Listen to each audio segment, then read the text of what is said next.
Muy buenas tardes, comienza el Café de Periodista de hoy jueves, un día donde reina de nuevo el sol en la isla de Lanzarote e incluso ha aumentado la temperatura con relación al día de ayer. Es verdad que sigue soplando el viento y bastante fuerte, va a aflojar según las previsiones el viento el fin de semana a partir del sábado.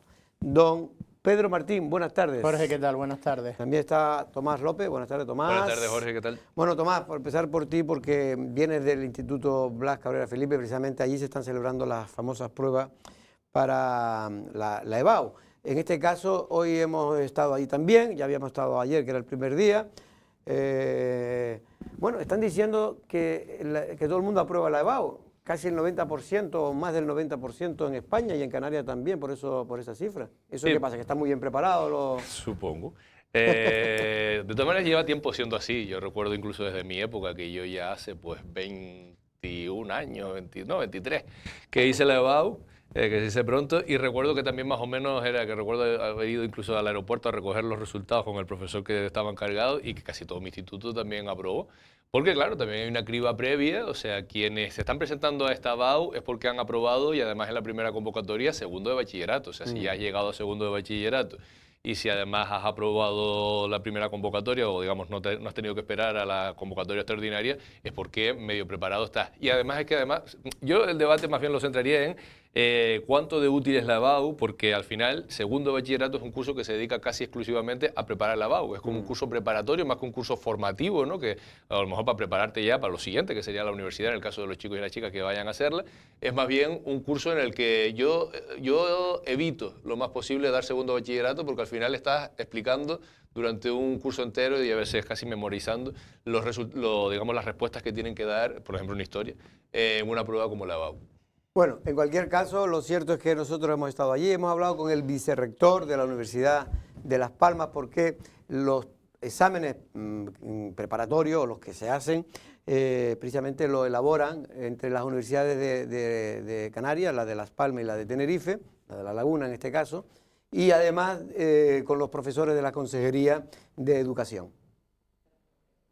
Un fragmento de la casa de Bernarda Alba de García Lorca y un texto periodístico de la guerra de Ucrania fueron los temas a elegir para los alumnos que ayer arrancaron la EBAU con la asignatura de Lengua y Literatura. Una prueba de acceso que ha estado marcada, entre otras cosas, por la ausencia de mascarillas en las aulas y que transcurrió con normalidad en Lanzarote. En líneas generales se está desarrollando todo con normalidad. Si hemos algo aprendido de la pandemia es que la organización de en 4 días es mucho mejor que lo que se hacía antes de pandemia, que eran solo 3 días. Ante las voces que señalan que en Canarias la EBAU es más sencilla que en el resto de comunidades, la propia viceconsejera de Educación, María Dolores Rodríguez, es contundente. El profesorado de Canarias prepara al alumnado que va a la EBAU, lo prepara a lo largo de toda su trayectoria, desde secundaria hasta que culmina en segundo de bachillerato, y lo prepara lo mejor posible. Los contenidos que se dan tienen los niveles de que nuestro alumnado va a la universidad y avanza y camina, y alumnado que se queda en las islas y alumnado que va fuera a estudiar. Y no pasa absolutamente nada, al igual que el resto del país. En este aspecto, 9 de cada 10 alumnos sortean la EBAU y ciertos sectores aseguran que este alto porcentaje genera estudiantes poco preparados para la universidad. Vamos a darle la vuelta, es decir, vamos a decir lo contrario, pues yo no estoy de acuerdo, no comparto en absoluto. Significa que están mejor preparados. Porcentaje alto, los chicos llevan 2 años en bachillerato, se están preparando para entrar a la universidad. Se preparan bien la prueba de la EBAU, trabajando los ejercicios que son públicos. Una vez que se finalicen las pruebas de la EBAU, se publican. Están todos publicados los del año pasado y si sigue esa tendencia, ¿no? Yo creo que hay una buena preparación de base. La Palma, después de lo vivido, ha contado de manera excepcional con un examen adaptado. Ellos hacen el mismo examen que toda la comunidad universitaria, lo que pasa es que, no comunidad universitaria, sino comunidad educativa. Lo que pasa es que tiene un matiz más que de opcionalidad, ¿no? Para aquellos temas que no han podido finalizar. Pero el examen a nivel de comunidad canaria, tanto en la provincia de Las Palmas como en la provincia de Santa Cruz de Tenerife, es el mismo. Hasta el sábado por la mañana se desarrollarán las pruebas de acceso y el sábado por la tarde quedará reservado para un turno especial para aquellos alumnos a los que se les solaparan exámenes y horarios. Bueno, pues esto es importante que todo el mundo lo sepa, porque a veces hay dudas. El examen que se hace es para todo el mundo igual en cualquier isla, ¿no? Que es lo lógico, ¿no? Tiene sentido, entre otras cosas, porque estamos en una comunidad y por lo tanto todo el mundo tenemos que tener las mismas oportunidades y las mismas dificultades y facilidades que pueden tener porque si se hicieran en cada isla un examen diferente, ¿no? Y de todas maneras, con respecto a lo que hablábamos antes de aprobar o nombres, que lo importante de esta prueba, sobre todo, supongo yo, que es la nota de corte, ¿no? Que es la que te va a ceder a... la que Sí, te que va a puedas permitir... aprobar. Sí, la puedes aprobar, Pero como para esto, nada. y esto ha pasado desde nuestros tiempos, ¿no? Que aprobaba la mayoría, pero claro, después no tenías a lo mejor la nota suficiente para poder acceder a la carrera que tú más o menos querías acceder, ¿no? Yo creo Y que es esto importante y después de todas maneras creo que incluso de nuestra época ahora el cambio en la calificación ha cambiado, ¿no? Se ha modificado porque ahora creo que hay 15 y 16 y cosas, bueno, no sé si 16, pero 14 y pico he visto yo en notas, Hasta ¿no? 14 creo que es Sí, el hasta máximo. 14. Hasta 14. Es el máximo. Pero, por ejemplo, los cortes, las carreras, lo que quería preguntarle, Tomás, para saberlo, es decir, si yo, por ejemplo, quiero estudiar, vamos a poner ciencia de la información, habrá un corte que tengo que superar, ¿no? O Sí, por lo menos igualar. Depende Sí, de la facultad. Depende de la facultad y cada año es diferente según el sitio. O sea, claro, porque lo que pasa es que hay un número de plazas en cada universidad, ¿no? Porque yo que sepa si esa es la información o periodismo, hay 50, por los 50 con la nota más alta. Lo que pasa es que siempre se mira la nota de corte del año anterior porque te da una referencia más o menos de cuánta gente quiere esa universidad y de por cuánto están pidiendo en esa universidad. Suele ser más o menos, y eso es lo que suelen mirar los chicos, sobre todo. Yo quiero hacer medicina, pues medicina en Las Palmas pidió el año pasado X. Pues yo tengo que aspirar a X mínimo porque parece que por ahí va a estar el que me cojan o no en esa facultad, ¿no? Por ejemplo, antes siempre se hablaba, ya de mi época, que no valía mucho la pena coger letras porque después no había posibilidad de trabajar. Como ¿no? ahora, bueno, ahora también se han sumado algunas de ciencia.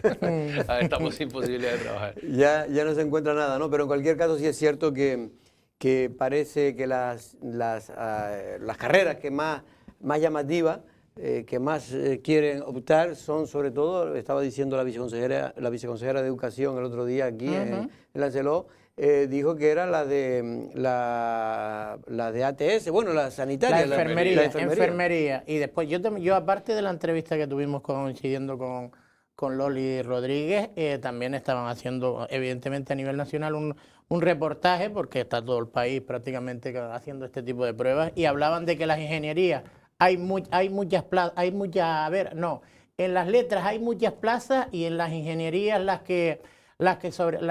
que sobresale son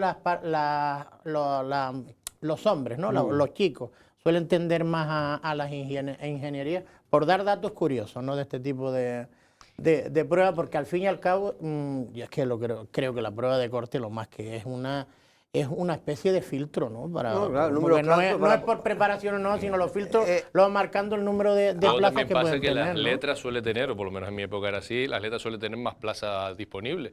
También porque por el tipo de enseñanza que es, se presta a que pueda haber una mayor cantidad de alumnado, ¿no? O sea, no es lo mismo dar una clase de historia que una ingeniería. O sea, el material técnico que hace falta, las prácticas, o sea, hace falta seguramente que una facultad se organice mejor, en fin, que necesite un número de alumnado más reducido, que en cambio cuando yo entré a historia éramos 100 y pico, luego terminamos menos, ¿no? Pero éramos 100 y pico en un aulario, que porque al final lo que importaba era que un profesor te daba una clase y cogías un manual y estudiabas, ¿no?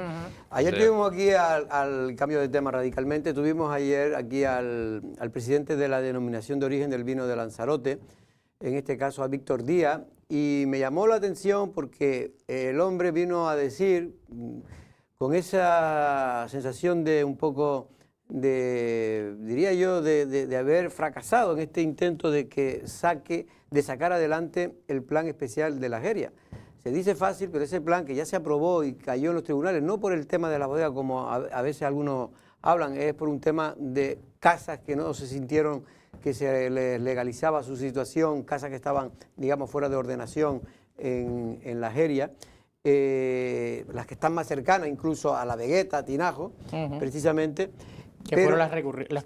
Fueron las que recurrieron y por eso no fue por la bodega, no fue por el tema de lo que se recogía como elemento estructurante, que era la principal figura que se introdujo en ese plan especial de la Jeria, donde ahora hay 33 bodegas, en este caso inscritas, no en la Jeria, pero inscritas en la denominación de origen del vino de Lanzarote. Pero lo que me llamó la atención, Tomás, es que decía que el Cabildo ni siquiera había hablado con el sector, mire, pues no se va a sacar o se va a sacar de esta manera.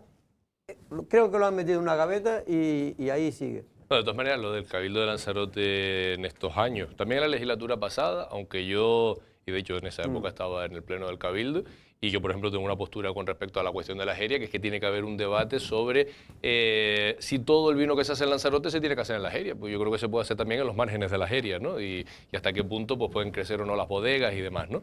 En un país, porque lo más importante de la Jeria es que efectivamente que haya bodegas para que se mantenga el paisaje, pero también la conservación del paisaje. Pero más allá de eso, sea la postura la que haya, la legislatura pasada sí que había más diversidad de opiniones o había más dificultad para sacar algunas herramientas de ordenación, porque las mayorías que tenía Pedro Sanginés, yo no sé si la gente lo recuerda, pero eran bastante inestables. O sea, siempre tenían, por ejemplo, a un consejero como era el del Partido Independiente de Lanzarote, ¿no? Manolo Cabrera, que siempre nunca se sabía muy bien dónde estaba. No se sabía. O sea, y entonces lo entiendo. Ahora, en esta legislatura que ni siquiera se haya, pero no solamente con la cuestión de la Jeria, sino con otros instrumentos de ordenación, como puede ser el PIO, que ni siquiera se haya hecho ni el intento, además, para un lado o para otro, o con el Partido Popular, que a lo mejor tiene una postura, o ahora con Podemos, que tendrán otra, ¿no? Más, digamos, más hacia la izquierda, pero ni con unos ni con otros yo he escuchado absolutamente nada de ningún avance en materia de ordenación, ni con la Jeria ni con ningún otro instrumento. Bueno, el otro día aquí, no sé si estabas, tú no estabas, Tomás, estuvimos, no, sí estaba, Cuando estaba la viceconsejera, dio un tirón de oreja camuflado al Cabildo, porque nada sabía, y al Gobierno de Canarias, porque todavía no se sabe nada del plan especial de, en este caso, de la Arquitectura de los Chinijos, ¿no? De que no se sabe nada, que se dio un avance inicialmente, pero da la sensación que alguien mandó a parar, porque nada más se sabe del POR, que es el documento previo que hay que elaborar y aprobar antes de que se pueda aprobar el plan especial del Archipiélago de los Chinijos, que también se aprobó y cayó, se aprobó y judicialmente cayó precisamente porque no estaba redactado el Yo POR. es que creo que se ha perdido una oportunidad preciosa, a pesar de que la oportunidad la daban las circunstancias desgraciadas, ¿no? De haber vivido toda esta situación de pandemia que tanto ha repercutido en muchos ámbitos de la sociedad. Yo creo que era un momento perfecto para sacar adelante todo este tipo de instrumentos, no solo el plan especial de la Jeria, sino cualquier otro tipo de instrumentos, porque es verdad que no se podía hacer mucho más en diferentes ámbitos. Estaba la administración pues muy centrada en el tema sanitario, en apoyar, ¿no? el intento de salir de la situación de pandemia epidemiológica que estábamos viviendo, y hubiera sido el momento perfecto para dar un avance en todo este tipo de instrumentos que podían haber tenido pues un buen empujón e intentar empezar a ordenar poco a poco, porque es que yo todavía no entiendo muy bien, sobre todo si estamos ya Lanzarote, podemos hablar de que hay diferentes grupos que tampoco es excusa, ¿no? Pero hay diferentes grupos de presión que ven la isla de una manera o la ven de otra. Pero en la Jeria, cuando estabas recalcando antes que no hay no había ningún tipo de problema, por lo menos desde el punto de vista legal, para reconocer esos elementos estructurantes que son las bodegas. Yo, por ejemplo, no estoy de acuerdo con Tomás. Si tú me dices a mí que aquello está saturado a la hora, porque yo creo que la Jeria, sin esas bodegas, prácticamente estaría totalmente abandonada y dejada de la mano de Dios, evidentemente teniendo unos criterios. Pero los criterios los marcan se marcan con elementos de ordenación, con instrumentos de ordenación como puede ser el plan especial de la Jeria. Y si se hubiera aprovechado el tiempo para sacarlo adelante, yo creo que se ha perdido un momento precioso, a lo mejor irrecuperable, aunque esperemos, no hay que perder la esperanza. Pero yo creo que el PSOE y la propia presidenta no está en contra de las bodegas, que yo tenga entendido, ella está a favor de todas las bodegas que están, más allá de una particular de estrato, pero por las cuestiones ya que todo el mundo sabe. Pero más allá de eso, yo creo que nadie está en contra de que las bodegas que están, porque lo que recoge el plan es que solo pueden estar las que ya están, no pueden crecer más. Solo pueden estar las que ya están. Las otras tienen que crecer, como dices tú, por fuera, en el preparque o lo que sea, pero no en la zona de la Jeria. Que yo, por ejemplo, tampoco estoy de acuerdo. Porque, oye, pues yo tengo una bodega que vale la pena, tengo un terreno y marca... No, yo creo que sí puede haber y debe haberlo, porque me imagino que habrá posturas encontradas, un debate sobre qué tamaño puede tener esas bodegas, qué usos fuera del estrictamente de transformación de uva a vino pueden tener esas bodegas, que también se recogería en un plan de ordenación de este tipo, en un plan, no, pues yo qué sé, si puede ser también tienda, restaurante, souvenir o hotelito, porque todas esas cosas se han planteado. Sí, yo creo que un debate sobre eso es necesario y positivo que se dé en Lanzarote, sobre si en la Jeria tiene que estar esas cosas o debe estar en los márgenes o dónde tiene que estar. Y yo lo que digo es que no se debe mezclar una cosa con la otra, si las parras no se van a secar porque no haya hotelito barrilitos allí dentro. Esa es mi postura. Creo que se puede hacer fuera y que luego la gente vaya a ver un paisaje y que se procese ese vino si necesitase, ¿no? Porque muchas veces se ha puesto sobre la mesa ese asunto, ¿no? Es que estamos dando o está produciendo esta cantidad de vino y esto no se puede producir o no se puede manipular o no se puede transformar en lo que ya está construido. Bueno, pues se construirá fuera, se construirá 4 kilómetros más allá. Esa es mi postura. Habrá quien diga que no, que todo tiene que estar dentro de la Jeria. Pero eso no quita para que efectivamente durante esta legislatura haya habido una parálisis en todo lo que tiene que ver con la ordenación del territorio. Bueno, y hablando de, por lo menos, una cosa positiva para el sector vitivinícola, sobre todo para los agricultores, que son realmente los que hacen el esfuerzo de mantener ese paisaje, los que lo han hecho su familia por tradición y ellos lo hacen ya por pura afición, porque hasta hace muy poco no se ganaba ni un duro, es decir, usted trabajaba todo el año para prácticamente lo comido por lo servido. Es verdad que ahora, gracias a que el vino de Lanzarote ha cogido un auge importantísimo en el mercado, ha podido venderse, el vino de Lanzarote se está vendiendo pues a 9, 10 euros la botella al por mayor y a 20 y 21 euros en los restaurantes. Se ha permitido que ahora el viticultor pueda cobrar la uva, la cobró en la última cosecha a 2 y pico euros, 2,20, 2,30. Bueno, pues ahora me estaba diciendo Víctor Díaz, que es el presidente de la denominación de origen, que se va a comprar a 3 euros. Posiblemente sea una de las uvas más caras de toda España. Pues alegrarnos, ¿no? Alegrarnos de que en este caso la que suele ser la parte más débil, ¿no? Que es el agricultor, por las circunstancias, sobre todo por el tema de la escasez, ¿no? Hay bastante... No, digo que ya con 3 euros sí empieza a ser rentable ya, ¿no? la explotación y que de una ya era finca. hora de que, hombre, de que ese trabajo sufrido, que el más sufrido de todos, que también tiene mucho mérito al resto, no estoy quitando mérito al resto, pero el que produce, ¿no? La materia prima, que es y mantiene el paisaje. Y mantiene el paisaje también, pues ya era hora de que en este caso, por las vicisitudes, pues tenga un precio más o menos decente, ¿no? Hasta bonito estaría que no fuese el más cara o la uva más cara de España. O sea, yo creo que merece ser la uva más cara de España porque no hay seguramente ningún lugar de España donde se genere un paisaje como ese, donde cueste tanto trabajarlo, en donde haya que agachar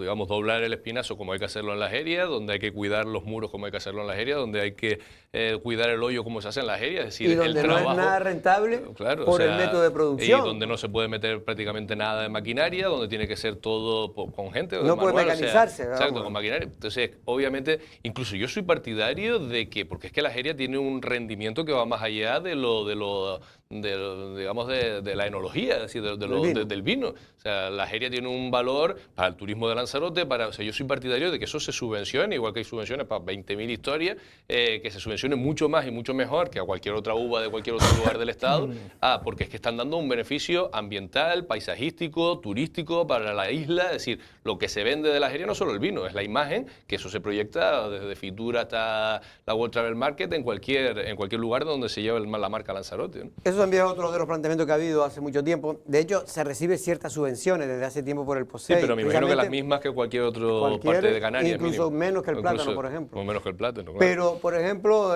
ahora lo decía aquí, creo que el día 17 se acaba el plazo para presentar los agricultores que tengan fincas vitivinícolas, pueden presentar precisamente ya, porque el día 17 de junio, es decir, la próxima semana, si no me equivoco, se acaba el plazo. No es mucho dinero, el próximo viernes. No es mucho, pero creo que son cerca de 2.000 euros por hectárea, creo que dijo, no me quiero equivocar. Bueno, ya veremos lo que ocurre. Por cierto, una cosa que ahí, se me olvidó ayer profundizar con Víctor Díaz, es el tema del riego. Como sabe, hay un problema de que no llueve en esta isla desde hace ya muchos años, no llueve de verdad, digo.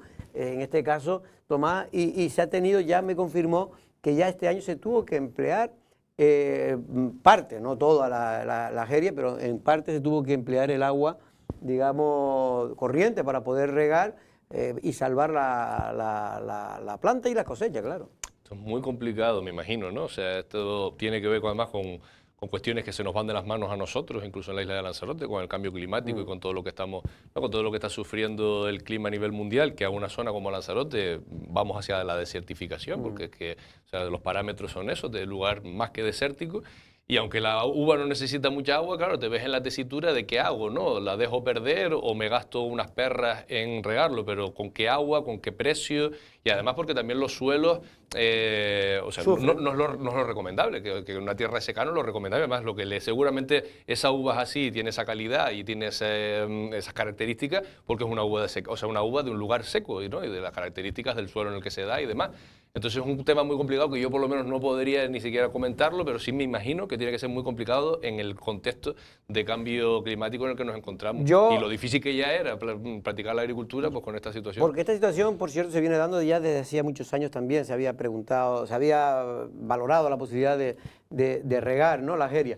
Yo, mi opinión personal, después de hablar con bueno, gente del sector, lo que me dicen es que si hay que regar, se riega, pero nunca con el agua, digamos, no, el depurado por supuesto, no, ni siquiera con el agua. Ni siquiera con el agua de la... Tiene que ser agua de otro tipo que, vamos, que tenga la menos salinidad posible, porque esto, si un año no pasa nada.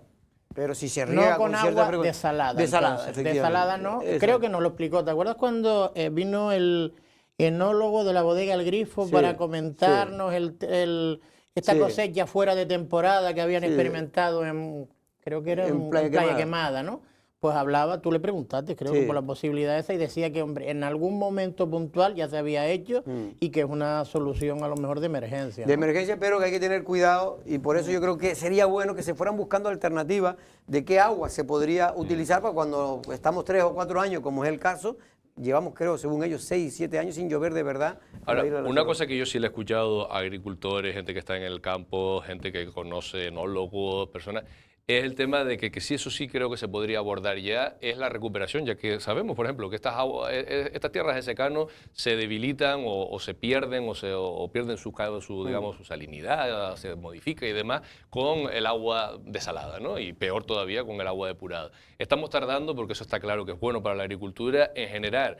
Obviamente no vamos a volver a la cultura del agua de los años 40, ¿no? Pero sí, por lo menos, determinadas infraestructuras que esas deberían ser públicas para recolectarlas pocas veces, porque da mucha pena, de verdad, cuando llueve 2 o 3 veces al año, que no lo hace más. Si es que ver cómo el agua corre toda y termina en el mar, ¿no? Cuando esa agua es de mucha calidad para el riego, precisamente. No, obviamente no vamos a vivir en Lanzarote de eso, pero para el riego sería un agua de mucha calidad y además también para fijar los suelos, porque es que tenemos el problema de la desertización, es por el cambio climático, por un lado, y luego que los suelos están cada vez más muertos, porque no se cultivan, se cultivaron en su momento y se abandonaron, y cada vez que el agua corre por ahí se está llevando tierra de Lanzarote. Bueno, Tomás, no sé si tú eres un aficionado a la música, pero hoy, este fin de semana, hay una cita con Sonidos Líquidos, que es ya no había entradas ya. ¿Ya hay entradas? No había. Ah, vale, porque creo que no hay ni entradas, ni hay guagua ya para desplazar. Si uno quiere ir en guagua tampoco hay, que eso yo no lo entiendo muy bien, porque la organización lo que podría es, si ya se han agotado las entradas, ya sabe cuánta gente va. Pues claro, poner un poco más de guagua. Ah, que va por un lado la entrada, yo eso no lo sabía. Como no llega a la entrada, no sabía que la guagua... Creo que tú puedes coger la entrada con guagua o sin guagua. Hay menos guaguas que y creo que eso es lo que me han dicho, a lo mejor me estoy equivocando y si es así que me lo corrijan, pero me lo ha dicho Andrés Martinón, que fue, él intentó, porque va a ir, intentó el jefe informativo, y creo que no puede, van a tener que ir en un grupo, en un taxi, para aunque salga un poco más caro. Sí, porque los coches no tienen acceso, ¿no? Sí. Tienen acceso, una parte determinada, pero luego, claro, si la gente va a beber vino... Sonidos Líquidos tiene que ver con el vino, claro. Si va a beber vino, porque ahí solo puede beber vino y cerveza. Y seguro que controles de alcoholemia van a haber, eso seguro. Seguro. Bueno, pues ya saben, la noticia es que entérense bien con la organización, pero ya hay problemas, por lo menos para aquellos que no han podido sacar el ticket de la guagua. Es decir, los que han sacado la entrada, pues evidentemente no tienen ningún tipo de problema. Para entrar, me refiero, otra cosa es para llegar allí, que hay otra fórmula que yo he hecho, por ejemplo, cuando he ido, que es ir a Uga, que no está mal tampoco esa que vas a Uga y después Guagua Lanzadera, desde Uga, cada 20 minutos, cada media hora, es decir, que está fantástico. Bueno, porque y después si va, yo una curiosidad, sí. Y de Uga, y del recorrido que hay desde donde se celebra el concierto a Uga, desde ahí ya se te quitan los efluvios del alcohol y después ya coges tu coche y coges una guagua. Yo por preguntar. Te echas en el coche un rato. Bueno, ¿sí? si son 3 o 4, pues se ponen de acuerdo el que menos ha bebido. Porque quita fórmula. En fin. No, pero hay gente que bebe menos. Sí, no, estoy yo para dar ejemplo. Hay gente que bebe menos que usted y que yo. Bueno, don Pedro, ya hay nuevo presidente de la Cámara de Comercio, el señor José Valle, que aquí el otro día Andrés Martinón, pues se ve que tenía alguna noticia por ahí, porque ya lo había adelantado. Pues sí, ¿no? Relevo en la Cámara de Comercio, después de creo que 12 años por parte de, ostentando la presidencia José Torres, Pepe Torres, pues yo a mí me cogió de sorpresa. Yo pensé que Pepe se iba a presentar y que probablemente iba a seguir al frente de esa Cámara de Comercio, ¿no? Ayer, esta mañana nos despertamos con esa nota de agradecimiento, ¿no? de Pepe, supongo yo que a todos los medios de comunicación por la atención y por la cobertura prestada en esos 12 años y que van a emprender nuevos proyectos. Y con respecto a José Valle, pues yo me alegro por una persona bastante activa. Yo creo que la Cámara de Comercio, aparte de la labor tradicional que ha venido representando siempre, hombre, yo creo que la función que vimos que llevó a cabo, ese acercamiento, esa gestión que hizo de las ayudas a pequeñas, medianas empresas y autónomos en diferentes, a través de que la utilizaron a ella como transmisora de diferentes administraciones para acercarlo y hacer más ágil todas esas ayudas que tenían que venir, creo que fueron muchos millones, ¿no? Los que repartió y gestionó la Cámara de Comercio, yo creo que la ha acercado bastante, ¿no? Y ha hecho que conozcamos mucho más la Hombre, labor. yo lo que creo, Tomás, es que sobre todo la presidencia de José Torres, lo que ha significado es que ha puesto la Cámara de Comercio, que eran unos organismos un poco olvidados de la mano de Dios, porque tienen una peculiaridad institucional o administrativa rara, son entes públicos, pero de carácter privado. Se creó en la época del amigo Francisco Franco. Tuvieron en su día, pues bueno, ese papel dinamizador de las economías en las diferentes provincias como eran antes, pero lo cierto es que cayeron casi en el desuso, ¿no? Pero aquí, por lo menos en Lanzarote y ahora ya en general en toda Canarias, están jugando un papel más importante, ¿no? Sí, yo al nuevo presidente no lo conozco, pero al antiguo, tanto cuando he trabajado como periodista, cuando he estado en institución pública y demás, yo sí creo que ha tenido, o sea, mira, en la época de José Torres yo creo que él hizo un esfuerzo grande porque en una economía tan poco diversificada como la de Lanzarote, tan del sector servicios y específicamente del sector turístico, sí hizo un esfuerzo, o siempre estaba hablando él por lo menos, se le cabía un poco más la idea de una Lanzarote, digamos, ambiciosa, ¿no? O sea, el tema del puerto, el tema, y en eso reivindicó, ¿no? Frente a la Autoridad Portuaria de Las Palmas, la AFP, que sea un centro, y que además el centro del Sonsamas, ¿no? Fuese un centro específico de formación profesional. Y yo creo que era una persona que, ahora visto con perspectiva, y no le debo nada porque solamente nos hemos relacionado así en el ámbito laboral casi, luego con mucho interés ambiental. Yo recuerdo, está aceptada la Cámara de Comercio también, por ejemplo, la Reserva de la Biosfera de Lanzarote, y para ser los empresarios, ¿no? O sea, para representar un poco esa parte empresarial, siempre tuvo clara la perspectiva esa de la necesidad de la conservación de Lanzarote. Por ejemplo, cuando las empresas también, ¿no? De algunas zonas de la isla empezaban a pintar las fachadas y demás con colorinches, los primeros que, digamos que incluso hicieron como un estudio interno y demás para intentar convencer al empresariado local de la necesidad de conservar las particularidades de la isla en el puerto. Es decir, yo creo que ha tenido esa función. Y luego lo que decía Pedro, ¿no? Que es que además en estos años, ante la incapacidad de la administración pública de dar salida por sus propios medios a determinadas ayudas, han sido ese factor, digamos, de flexibilización o de posibilidad, pues eso, de contratar una serie de personas, y han estado efectivamente en esta época de la COVID con el tema de las subvenciones, pero estuvieron también, o han estado con, yo qué sé, desde las placas solares, ¿no? La ventanilla única de renovables, ¿no? Y otras muchas cuestiones para las que han sido útiles, o sea, la utilidad pública esa que les concede la ley, creo que realmente ha cumplido esa función la Cámara de Lanzarote en este tiempo. Ente de utilidad pública, algo que se llama, así, ¿no? Sí, creo. Bueno, en cualquier caso... Y después no hay que olvidarse también ese nido, ¿no? Nicho de empresa, ¿no? Que es muy importante porque también hay empresas que ya están consolidadas, que han nacido precisamente y después hubo un intento también, yo creo que importante por Pepe, por el tema de retomar el comercio que se estaba muriendo, por no decir de Arrecife, ¿no? Lo trató de revitalizar, pero es verdad que ahí no consiguió todo lo que él Al menos yo siempre vi, ¿no?, a un hombre enérgico en ese puesto, que es a veces lo que falta en otros sectores de lo público en Lanzarote, ¿no? Una persona enérgica en determinadas reivindicaciones, sea con la Cámara de Comercio, perdón, sea con el Puerto de Las Palmas, sea con las instituciones públicas, sea con el propio empresariado, ¿no? Una persona que por lo menos tenía unos objetivos. Bueno, y recordemos la batalla aquella por la independencia de la autoridad portuaria, que eso sí fue uno de, vamos a decir, de las batallas perdidas, ¿no? Por la Bueno, Cámara de pero Comercio. consiguió cosas. Hombre, por eso se renunció, a veces hay vamos que a decir, pedir lo máximo el para que cielo te para den. que te den algo, porque si no te quedas en nada. Bueno, ahora vamos a ver lo que hace el nuevo José Valle, que tiene, lo entrevistábamos el pasado lunes, precisamente como presidente del Círculo de Empresarios de la isla de Lanzarote. Tiene un buen equipo alrededor, está la representación de Asolán con este caso con Susana Pérez. Luego está el conocido empresario José Martínez, también como vicepresidente. También Mabebe Martinón, también de vicepresidenta. En fin, yo creo que tiene un Nicolás López, el de Rancho Texas, también está en esa directiva. En definitiva, ya vimos la foto de la plantilla hoy. Sí, bueno, pero digo Estilo equipo de fútbol. Pero en definitiva es una pena que no hayamos podido ver la noticia, lo tendrán que ver, le estoy diciendo a la realización que pongan, aunque sea la imagen de quién es José Valle, porque mucha gente ni lo conoce, pero no ha podido ser, lo cual tendrán que verlo en el informativo. Bueno, pues vamos a publicidad. Y por cierto, antes de ir a publicidad, aire, climatización, como está Pedro. Sí. Hoy Pedro vino de su casa y vino sofocado, porque en su casa el hombre tiene la verdad que está a gusto, porque tiene paredes de 60 centímetros, es una casa antigua, pero salió y llegó a Arrecife muerto de calor, don Pedro. Pues sí. A mí en mi casa no me hace falta los servicios de aire y climatización. A lo mejor en otros sitios sí harían falta, ¿eh? Porque aquí sí hace bastante calor. Aquí hace falta calor. Vamos a aquello de cuchara de palo en casa en casa de herrero, cuchara de palo, ¿no?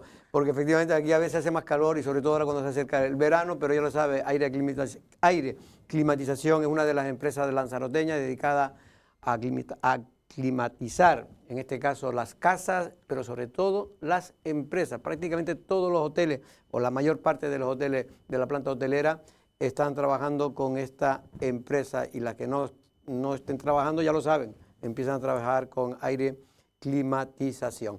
Nosotros ahora vamos con un tema, vamos a hablar un poco de pasado, porque a veces para entender el presente tenemos que conocer el pasado.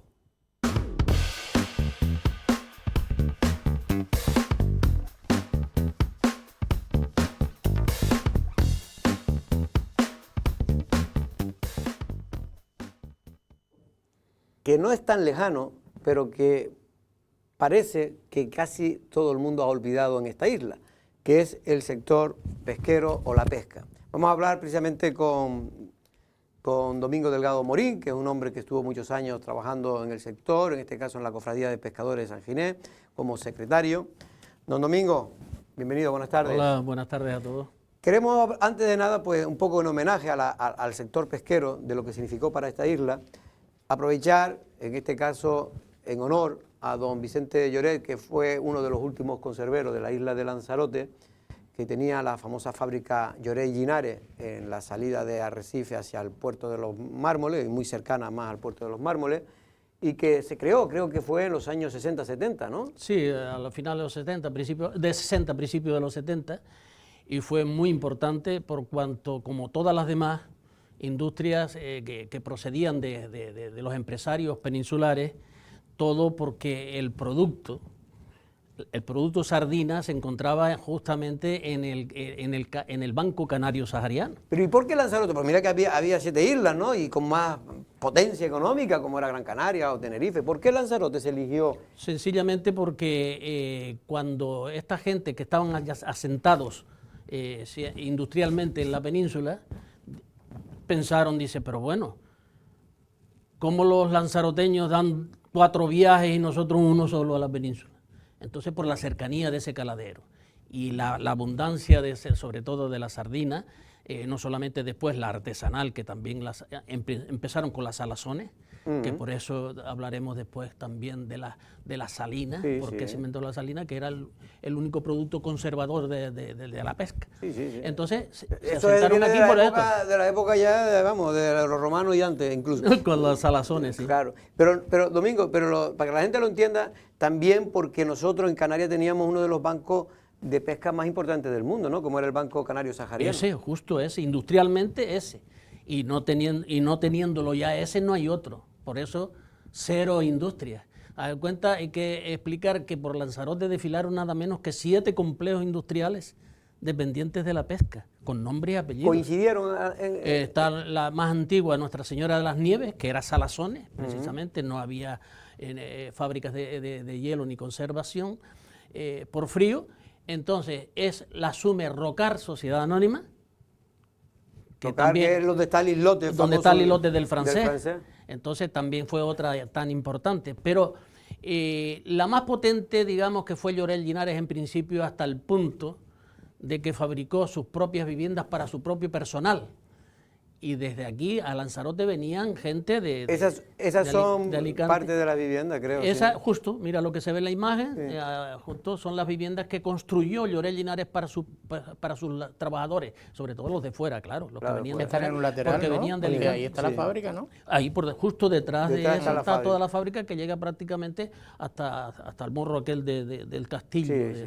Y una cosa curiosa, Domingo, que comentabas tú el otro día cuando hablabas sobre Vicente, el tema de que la mayor... Esto es Rocar, si no me equivoco, ¿no? Esto es Esa es la ruina del interior de las la naves ruina que quedó, de lo conserva. Eso ya no está, lo de eso está tirado. Rocar. Eso está tirado ya. Que eso era propiedad de los Lamberti, que era gente de Vigo, si no me equivoco, ¿no? Sí. Mira, ¿ves? Y aquí una de las curiosidades que te iba a preguntar, Domingo, es esto, ¿no? Muchas mujeres, ¿no? El sector, Mira, curiosamente, en los años 60, esas son 70... las cintas transportadoras de la caja de los productos del pescado preparado para enlatar. Y entonces se da la circunstancia de que en aquella época había más empleo en las industrias lanzaroteñas para mujeres que para hombres. ¿Y por qué mujeres? Es que es lo que no he entendido. Porque el hombre lo que quería era embarcar. Y entonces las mujeres para ese trabajo, míralos, ahí se ve notablemente para seleccionar el pescado y separarlo, Era y más ágil. pesarlo y para tal, y para cocerlo y después enlatarlo, salían de las propias mujeres que tenían unas manos maravillosas para hacer ese trabajo. Hasta el punto de que la FAO, ya desde esa época, este organismo comunitario que estudia la alimentación, en el capítulo pesquero, tiene un estudio muy extraordinario que un puesto de trabajo directo en un barco en el mar genera 5 puestos de trabajo en tierra por ese efecto multiplicador de transportes, efectos navales, talleres, mecánicos, etcétera, etcétera. Incluso, sabes que incluso el hielo después más tarde se llevaba en camiones. Sí, sí, hombre. Y todo era transporte, el pescado, recordamos todos nuestros cuando salía del muelle, al antiguo muelle comercial y las gaviotas y las detrás. gaviotas todas trayendo. La gaviota y los chinijos y los también. chinijos también. Tomás y Pedro. Tomás, Empiezo. Pedro, por ejemplo, tiene mucha también conexión con este caso por tu... No sé, mi padre trabajaba con Domingo. Sí, tuve muchos años con Pedro, un gran conocedor. Él hacía un trabajo extraordinario que era entenderse con la antigua Comandancia de Marina y después más tarde con la Capitanía Marítima para el despacho de los buques. Y anotar y dar de alta todo lo que sean los tripulantes. Cada uno de los barcos. Pero tu padre trabajó en la Rocar, ¿no? No, y en la cofradía, y en la cofradía, y en y en Agramar, y en Agramar y en también. todos sitios. Sí, después más tarde en Agramar. Tomás. Domingo, yo no sé si, yo que ahora mismo estoy dando clase a gente joven en un instituto, los pibes y las pibas no saben, no conocen la importancia que tuvo para Arrecife la pesca y las industrias derivadas de la pesca, ¿no? Es decir, bueno, piensa que sí, que tuvimos un puerto y tal, pero eso, ¿qué relevancia tuvo en la economía, en la capacidad de generación de empleo? Ahora decimos también incluso en hábitos sociales, como por ejemplo la incorporación de las mujeres al trabajo, pues me imagino que sería a través de las industrias pesqueras antes de que llegase el turismo. ¿Qué significó realmente para una ciudad como esta? Mira, me acabas de recordar, Tomás, que fui invitado a dar una charla en el Instituto Las Maretas y para hablarles de las pescas, porque los jóvenes hoy estudiantes no saben lo que fue Lanzarote en pesca, en materia de pesca. Y entonces parece, según me decía la dirección del centro, dice que tuve un acierto en el sentido de no cansar a los chicos, sino decirle que cogieran papel y bolígrafo y entrevistaran a sus propios abuelos, los que eran de aquí. Entonces yo les preparaba las preguntas y vinieron los chicos con unas entrevistas como grandes periodistas, preguntándole que, abuelo, abuela, ¿qué fue la pesca Lanzarote? Y esas personas son las que realmente vivieron estos trabajos y estas imágenes, pero no se recuerda. Hoy en día la gente no sabe lo que fue Lanzarote eminentemente pesquera y la economía que produjo entonces. Y es verdad que aparte de ser un factor económico importantísimo para muchas familias, es decir, muchas familias que venían incluso del campo, que bajaron a Arrecife, porque los años de sequía es que prácticamente en Lanzarote se morían de hambre, la gente se moría de hambre y tenía que emigrar para poder subsistir la familia, ¿no? Y de todas maneras, y el sector pesquero ahí fue fundamental en unos momentos determinados de sequía, sobre todo, ¿no? Y para que se vea la importancia que tiene, y trayéndolo incluso a la actualidad, la importancia que tuvo, el mayor centro comercial que se está construyendo ahora, del que todo el mundo habla, ¿de dónde parte? De una fábrica conservera. El otro día el mayor logro, entre comillas, vamos a decir así, que se habló de, y que por fin, y hoy mismo también creo que era noticia, porque había una nota del Cabildo de Lanzarote hablando de que ya se van a devolver esas viviendas. ¿De dónde viene? De la pesca. El otro día la presidenta del Cabildo también fue a Madrid y también como logro se trajo por fin a cortar ya ese muro y todas las inversiones. Y eso todo, ¿de dónde partía todo esto? Por no hablar de la Rocara. Pues todo venía de la pesca. Si me permite, yo creo que se puede definir, a raíz de lo que estamos comentando con gran acierto, que tienen conocimiento del asunto, se puede decir que Arrecife no existía, ni como pueblo ni como ciudad.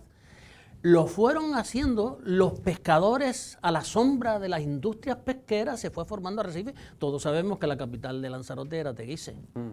Y esa fue la gente, incluso gente de la Graciosa, que ya se fueron para la flota artesanal, se fueron haciendo con barcos mayores, y entonces la operatividad de esos barcos era mejor aquí, y el 90% de los armadores de la Graciosa tienen sus casas y sus domicilios en la isla de... De hecho, tengo entendido, no me quiero equivocar, pero que Arrecife nace alrededor de lo que es la Puntilla, el Charco San Ginés, y todo le llamaban el puerto. De hecho, antes era el puerto, que era, bueno, y todavía hay mucha gente... Yo vengo todas las mañanas al Todavía puerto. mucha gente de los pueblos dice, vamos al puerto, ¿no? Sí. Tomás, pero a mí me da mucha pena, hablando de Domingo de Pina, tú le hiciste eso a los jóvenes, ¿no? De que cogieran un bolígrafo y le preguntaran a sus abuelos, que no se ve más eso de manera sistemática y normalizada, es decir, porque son unas experiencias, realmente yo cuando he tenido oportunidad como periodista de hablar, de tratar con gente, o sea, los hombres, por ejemplo, que faenaban, que te conocen prácticamente toda la costa africana, de cabo a rabo, como pasaba, que si la zafra de la Corvina y se pasaban meses en Cabo Blanco, en fin, o sea, es una historia realmente que da para un libro o para varios y para películas y para series de Netflix y para todo lo demás, que en cambio es desconocido y eso genera arraigo entre la gente si lo conociese, pero no se está dando esa transmisión. Es decir, cuando esta persona... Y perdona, incluso Tomás, yo echo de menos, y eso es porque posiblemente si hubiera sido en Gran Canaria y en Tenerife, donde se hubiera tenido esa importancia la pesca, se hubiera hecho muchas cosas, mira, desde un museo marino, se hubiera puesto en valor todas estas cosas, incluso se escribiría novelas de ficción, pero relacionadas con la pesca, y aquí prácticamente no hay nada.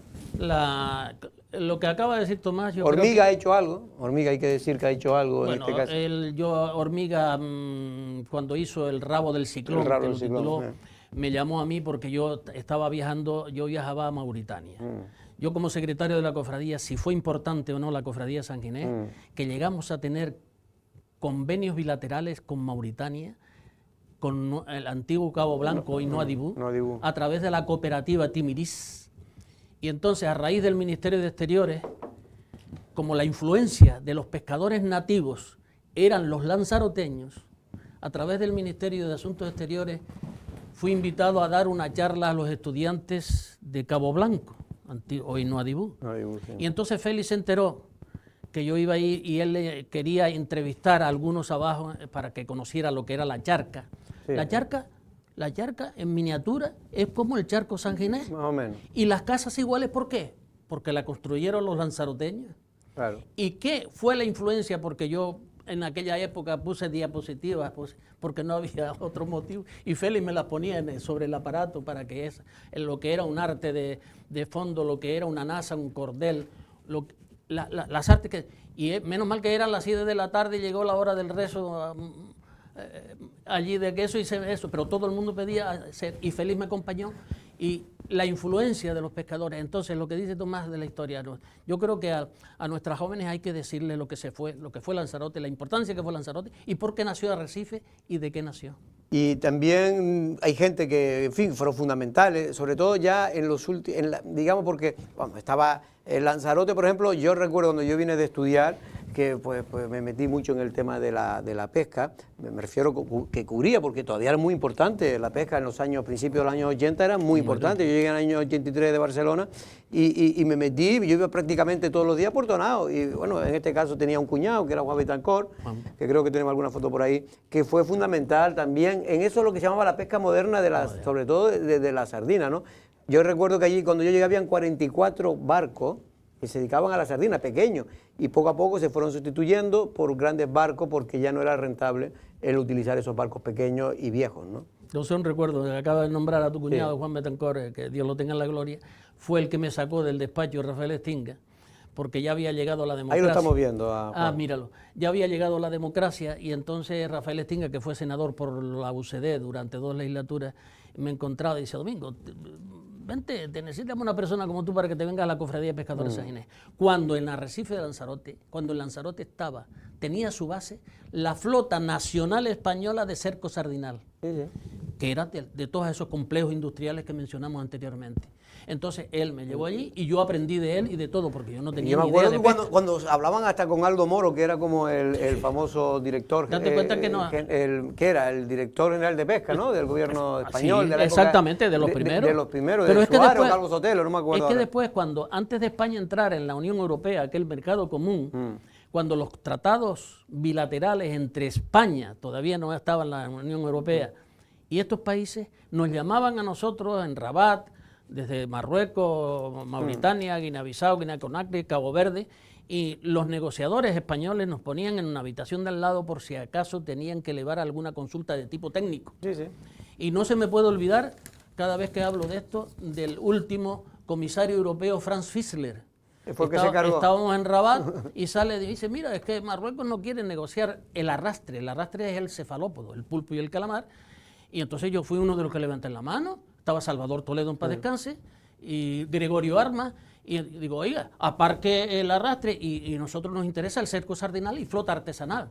Bueno, vale. Salieron, ¿qué hizo? No hubo acuerdo, Y ahí fue cuando regresa a Bruselas, incrementa las primas al desguace, a nuestros propios armadores se le encienden 2 bombillas, apartamentos y hoteles, Claro. se desguaza la flota, la gente al paro. Y mira, el COVID-19, ¿y qué tiene que ver el COVID con lo que estoy hablando? El COVID-19 se demuestra que se cierran los hoteles, los apartamentos, ¿y qué se produce? Paro y hambre. Efectivamente. Bueno, vamos ya a ir terminando, Domingo. Lo único que sí me gustaría, ya dejo las 2 preguntas, una a Pedro y otra a Tomás, pero yo me gustaría sacar un tema que para mí es importante, y es que muchos políticos hablan de pesca. Se viene hablando de hacer un museo de pesca, pero ciertamente estamos ya en 2022 y no hemos visto ni siquiera un anzuelo. Trabajé en los últimos tiempos del Cabildo, desde antes de Pedro San Ginés, trabajé en ese proyecto, que como técnico del Cabildo también estaba en la Federación Nacional de Cofradías de Pescadores, primero, con la Cofradía de Pescadores, y después en AESIPE, Asociación Española de Ciudades de la Pesca, como técnico del Cabildo. Y claro, los técnicos a nivel nacional planchábamos todos los asuntos de pesca antes que llegaran los políticos, y después se los dábamos a casa. ¿Pero por qué cree que no se ha hecho, Domingo, después de tanto tiempo? Es que ese es el asombro, esa es la pregunta. Mira que gastamos dinero, mira que se contrató incluso técnicos de orden, eso. Mira que yo visité en el norte de España, en Alicante, toda y esa conozco, labor los, se ha conozco quedado, los museos del mar, se ha quedado en nada. y el proyecto en un cajón. Pero iban allí en las naves de 60.000 Frigorza, ¿no? euros. En la vieja, para reactivar la vieja factoría Frigorza. Pero cuando fui director general de pesca del gobierno de Canarias, comprobé en Bruselas que para reactivar esas viejas industrias o factorías pesqueras para efectos culturales, como puede ser un museo del mar y la pesca, que es el premio que se merece esta isla nuestra de Lanzarote en virtud de toda esta historia de la pesca, hay fondos perdidos para construirlos.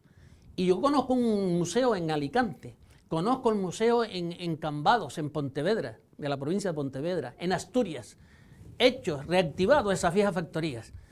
Y nosotros medimos con los técnicos, la oficina técnica del Cabildo de Lanzarote, medimos la vieja factoría Frigorza. Sabe que tiene una curva grande allí.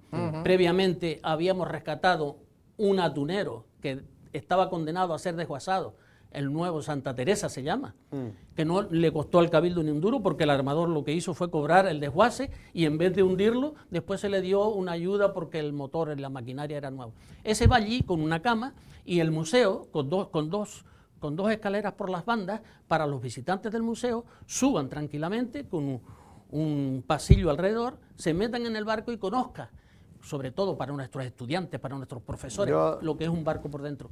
Ahí está. Ni tenemos museo de pesca, y me da a mí que no lo vamos a tener muchos años, ni tenemos museo de arqueología. Tomás, venga, último. No, sí, el interés a veces de las instituciones y de los políticos por el patrimonio de Lanzarote es indirectamente proporcional, que tiene mucha gente, porque hay mucha gente que todo le interesa. Seguramente que hay gente que nos está viendo y dice que bien que hoy estén hablando de eso y de la necesidad que tiene una isla como Lanzarote, que la mitad de la gente que vive aquí no es de aquí, ¿no? Para afianzarnos como sociedad, porque si no lo hacemos sobre la historia. Quería volver al tema, y con eso terminar, es raro ver a un archipiélago como Canarias y una isla como Lanzarote al lado de uno de los bancos pesqueros más importantes del mundo y que no tenga sector pesquero ya prácticamente. Usted estaba hace un momento señalando, ¿no?, motivos históricos o momentos concretos en los que parece que había una determinación de que eso no, o sea, eso, de que merecía más la pena desguazar que sacar adelante.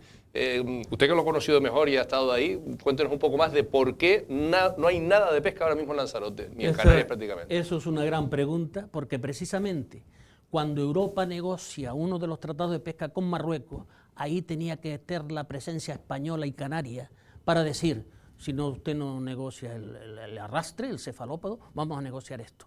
En virtud de la historia propia del Banco Canario Sahariano, nosotros hubiéramos podido tener una industria, por lo menos una o una y media o dos, para manufacturar esas capturas y no mandarlas, como se estaban mandando ya últimamente a la península, facturarlas, manipularlas y enlatarlas en la península y después mandarlas aquí a Canarias para nosotros que nos costara más barato.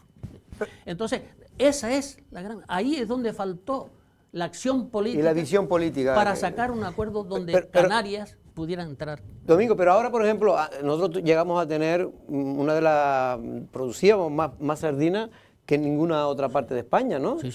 Sobre todo cuando el subproducto, ¿no?, el de harina y de aceite. Pero ahora todo esto está en Marruecos.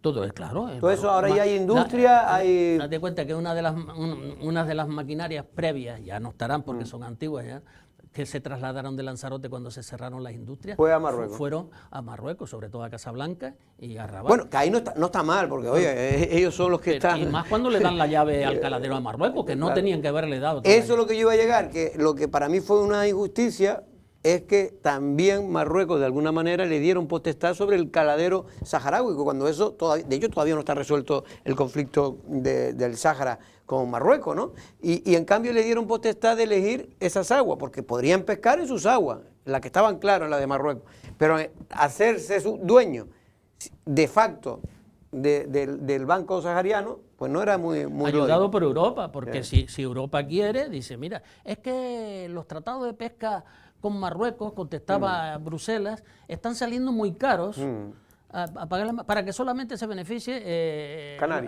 Canarias y una parte de España. De Andalucía. Dice, aquí lo que hay es que cargarnos esto. Y se lo cargaron. Fue un atentado. No, y fue cuando se habla de aquello de que la idea que tenía España y Madrid en aquel entonces era convertir a Canarias en un núcleo turístico de sol y sombra, no, de sombrilla y de hamaca, ¿no? De sol y playa. De sol y playa, ¿no? Y eso, de hecho, de facto se fue consiguiendo. No, lo han conseguido. Que no está mal, porque no podemos... Es decir, yo soy de los que creo que porque se haya hecho mal una cosa, hay que criticar la otra. Es decir, el turismo ha sido un cambio lógico y a mejor de toda la sociedad.